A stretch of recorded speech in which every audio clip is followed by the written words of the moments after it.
Thank you. Thank you, Mr. Chairman. Senator Menendez of New Jersey. Thank you, Mr. Chairman, and thank you to all our panelists. It's clear that our small businesses have been hit hard by the pandemic. According to the Federal Reserve, 78% of small businesses experienced revenue loss in 2020, and overall revenue growth and employment decreased substantially for the first time in 5 years. As small businesses continue to struggle with sharp revenue losses, businesses are desperately seeking financial lifelines to make it through these uncertain months ahead. And stepping up to fill these financing needs are alternative financing companies, promising easy approvals with little to no documentation requirements and funding in under 24 hours. However, some of these financing companies are not transparent in their loan terms, and small businesses can end up taking on debt they do not understand and cannot afford. Without cost transparency, businesses cannot distinguish financial lifelines from landmines. So let me ask, Ms. Milano, do current small business financing disclosures provide small business owners with the information they need to understand the cost of the credit product and make an informed decision about whether it fits their needs or not?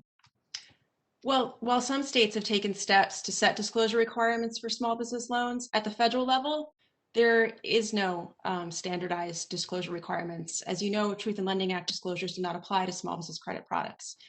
This makes it very difficult for a small business owner to know what they're getting into with some of the riskier products online, as you mentioned.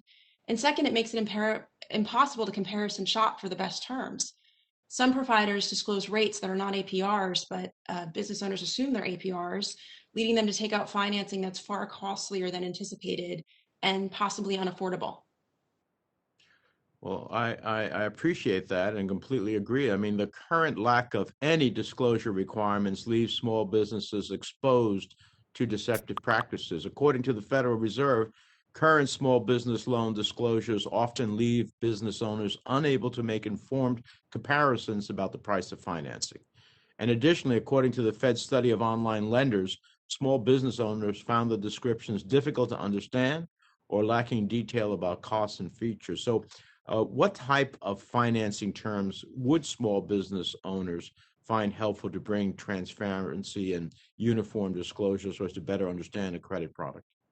Sure. So first, I think it's important to apply disclosures not just to loans, but all small business credit products. So that includes merchant cash advance and other products similar to loans. And then I think APR is essential for borrowers to compare products and make informed decisions. Borrowers also need to know the financing amount, the payment amount, the frequency of payments, if it's more frequent than monthly, and the term. They should also know any upfront or scheduled changes and prepayment costs. So APR, obviously, disclosure for small business credit is essential to make comparisons from apple to apple, cost comparisons. Would Truth in Lending Act, would TILA to small business financing with APR calculation guardrails that prevent manipulation by bad actors provide enough transparency and uniform term disclosures to allow small business owners to make informed financial decisions? Yes, I think APR is the only established metric that we have that enables informed comparisons of the cost of capital over time and between products of different dollar amounts and term lengths. That's why APR is the longstanding price metric that people are familiar with. It's been vetted for over 50 years through the Truth in Lending Act.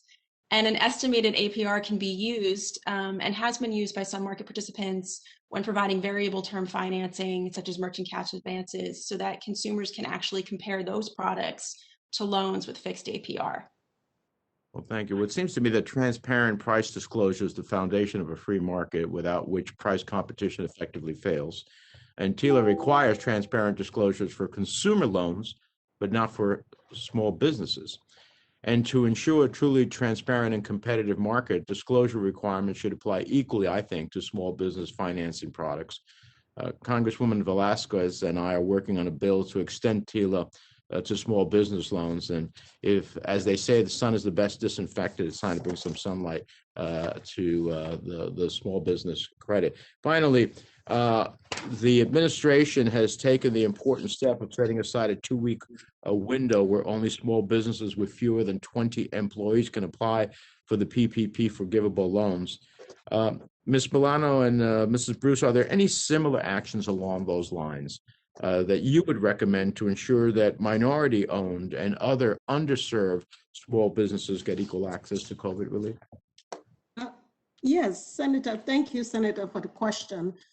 Yes, I think it is a very important action because, for example, our product in Baltimore and similar CDFI nationally, we target businesses under 50 employees.